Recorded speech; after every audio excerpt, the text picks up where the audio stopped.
नमस्कार बंधुगण। आज आम एक अत्यंत गुरुत्वपूर्ण विषय पर किछि कथा शुणा जाऊँ। यही विषयटी आम जीवन समाज देशर भविष्य सह गभीर भाव में जड़ित।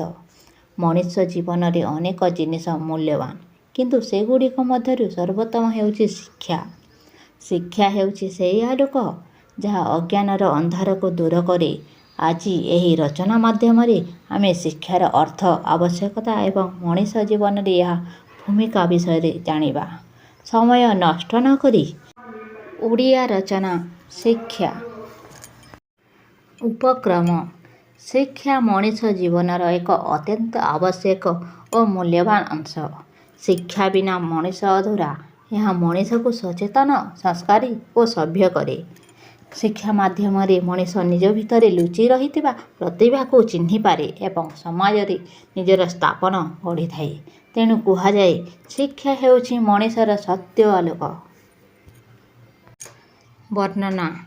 शिक्षा केवल पुस्तक ज्ञान रे सीमित नुहे, यह आमको भल खराब मध्य पार्थक्य करने शिखाए। शिक्षा मनीषर चरित्र, व्यवहार और चिंताधारा को उन्नत करे। एक शिक्षित व्यक्ति निज परिवार, समाज और देश पाई उपकार होई पारे। शिक्षा माध्यम दारिद्र्य, अंधश्रद्धा, अज्ञानता परी समस्या को दूर करी जाइए।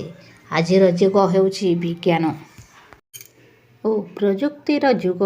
एही जुगरे शिक्षा बिना जीवन चलाइबा बहुत कठिन। शिक्षा आमको आत्मनिर्भरशील करे एवं भविष्य को सुरक्षित करे। नारी शिक्षा मध्य समान भावे गुरुत्वपूर्ण। जेतेबेले जड़े नारी शिक्षित हुए, से गोटे परिवार को शिक्षित करे। शिक्षित नारी देशर मुख्य भूमिका निभाए। उपसंहार। शिक्षा हेउछि जीवनर सर्वोत्तम धन। यह कहीं छड़ाई पारे नहीं। शिक्षा मनीष को सफलतार पथरे नहीं जाए और देश को उन्नतिर शीर्षक पहुँचाए। तेणु प्रत्येक मनीष को शिक्षा ग्रहण करी सचेतन नागरिक हेबा आवश्यक। शिक्षा थिले ही उज्जवल भविष्यतर संभव।